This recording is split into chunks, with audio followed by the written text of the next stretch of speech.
So hello guys, welcome to my vlog number 2। तो जिसने भी कल का व्लॉग यानी कि कल का वीडियो देखा होगा, तो मैंने उस वीडियो में बोला था कि हम एक ट्रिप करेंगे। जो कि अभी छुट्टी आ रही है, कल से छुट्टी चालू होगी 3 दिनों की, तो हम एक ट्रिप करेंगे फ्रॉम नागपुर टू पचमढ़ी, जिसके लिए मैं नागपुर भी आ चुका हूँ। कल परसों ही मैंने अपना bus stand, Nagpur bus stand में जाकर, एक ट्रैवल से, उसका नाम नहीं लूँगा छोड़ो, तो मैंने वहाँ पे जाके इंक्वायरी की कि आपकी बस डायरेक्ट पचमढ़ी आती है कि हमें कुछ और साधन ढूंढना पड़ेगा उसके लिए। तो उन्होंने मुझे क्लियरली एश्योरेंस दिया कि हाँ, हमारी बस डायरेक्ट पचमढ़ी आती है, वो भी नागपुर से, without any other station stop या बस स्टॉप से। तो मैंने कहा ठीक है। दूसरे दिन मैंने यानी कि कल उन्हें कॉल किया वीडियो में बताने के बाद कि भैया सही में मतलब जाती है या नहीं, क्योंकि उनका कोई कंफर्मेशन कॉल नहीं आया, जबकि मैं ऑफलाइन जाके एक बार बात कर चुका हूँ। और उनसे पूछा भी मैंने कि भैया जाती है या फिर मैं आपको कॉल करके एडवांस बुकिंग कर सकता हूँ क्या। तो उन्होंने कहा ऑनलाइन पेमेंट कर देना, आपकी booking on the go confirm हो जाएगी, आप यहाँ से हमारी बस चढ़ती है हमारे ही ऑफिस से। तो मैंने कहा ठीक है चलो। फिर कल मैंने उनको सुबह कॉल किया, तो उनको पूछा भी कि भैया अभी कैसा बुकिंग का। तो उन्होंने मेरा मतलब पूछा, फिर उससे पहले उन्होंने कॉल बिल्कुल भी रिसीव नहीं किया। 8-10 कॉल किए मैंने, सर जैसे कि सबके पैसे मैंने ले चुका था अपने फ्रेंड्स के। तो मैं उधर ही रहता हूँ ना, महाल साइड। तो उनसे ले लिए पैसे कि मैं जाऊँगा या फिर कॉल से दे दूँगा, चलो ठीक है। फिर उनने कॉल नहीं उठाया 8-10 कॉल करने के बाद। फिर उनका कॉल बैक आता है तो मैं खुश हो जाता हूँ, एकदम खुशी की लहर हो जाती है एकदम। तो बाहुबली का सॉन्ग भी बजने लगता है कि हाँ, खुशी की लहर ही वो। तो मजाक मजाक से हट के, तो ऐसा सब हुआ। फिर मैंने कॉल उठाया तो उनको पूछा मैंने, ऐसा ऐसा मैंने आपसे बात किया था। बोले हाँ ठीक है भैया, हो जाएगा ना, तो मैं आपको कॉल करता हूँ। बोले बस से उतार रहा हूँ मैं लोगों को। चलो ठीक है बोला। देन उसके बाद कॉल करते बोले मैं रुका 1-2 घंटा। मैंने कॉल कब किया था उनको, 11-12 बजे।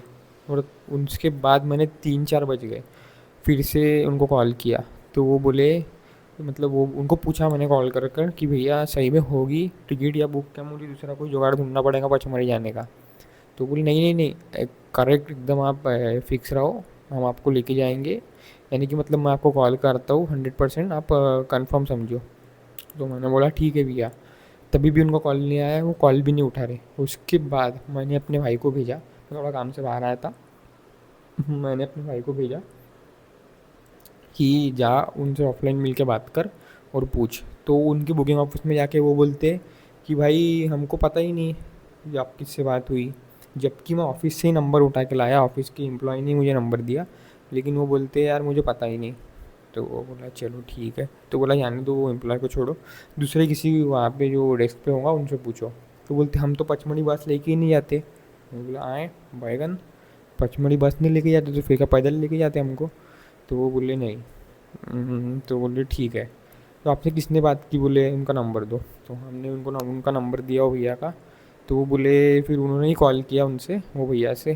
तो वो बोल रहे थे कि नहीं नहीं, मैं कहा, वो उनका आपस में बहसबाजी हुई कि कहाँ भेजोगे कैसे भेजोगे। तो मैंने बोला यार ठीक है जाने दो। तो वो कुछ बात बनी नहीं। ट्रैवल का नाम दे सकता हूँ मैं भी, लेकिन जाने दो, क्यों कंट्रोवर्सी करनी, रहते कोई कम दिमाग का मकल लोग। चलो ठीक है बोला। तो फिर उसके बाद अभी तो वो प्लान पूरा फ्लॉप हो गया, पूरा मूड ऑफ हो गया। बोला महादेव की कोई इच्छा नहीं है, बोला अपने को बुलाने की, कहाँ पर, अपने पंचमढ़ी। तो फिर यार भी कैसा क्या करे। तो मेरे दोस्त के पास अपने इसकी टिकट खाली जा रही थी अपना नासिक की। तो सोचा अभी श्रावण सोमवार भी है, नासिक मतलब त्र्यंबकेश्वर होके आते। तो वही मैं बोल ही रहा था कल कि महादेव की इच्छा है नहीं, और उन्होंने देखो मेरे दोस्त के थ्रू टिकट खुद ही भिजवा दी है, वो कि कंफर्म है।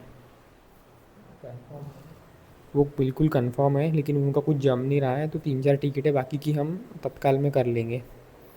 तो कुछ लोग एसी में बैठेंगे, उसकी टिकट है स्लीपर की है, तो हम लोग 5 लोग हैं तो एडजस्ट हो जाएंगे।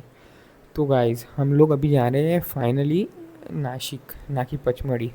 सो जो कुछ हुआ अब वो क्या ही कर सकते हैं। मैं तो पूरा सब रेडी कर चुका था, प्लान कहाँ कहाँ जाना है सब। जंगल सफारी में कॉल भी कर दिया था मैंने। अभी कुछ गधे लोगों की वजह से देखो ऐसा हो सकता है।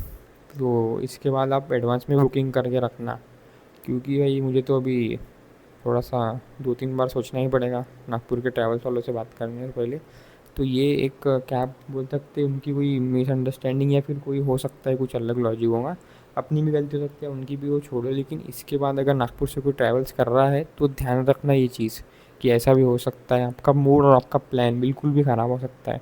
अगर हम रैंडमली प्लान कर रहे होते तो वो बात अलग थी, लेकिन हम अभी 3 दिन के छुट्टी में प्लान कर रहे हैं, एक दिन भी इधर उधर होता है तो हमारी एक छुट्टी बर्बाद हो जाएगी।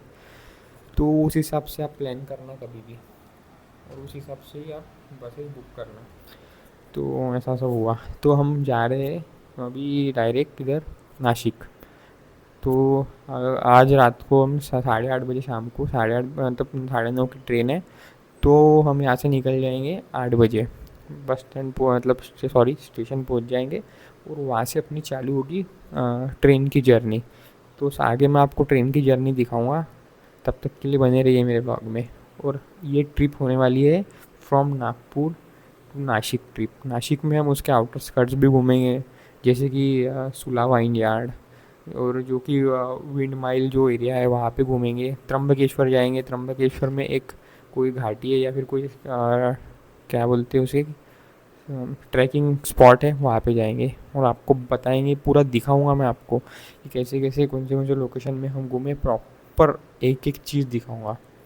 तो बने रहिए इस वीडियो के एंड तक और मेरे हर एक ब्लॉग देखिए अपडेट मिस ना करने के लिए। Thank you for watching this blog, keep supporting, thank you.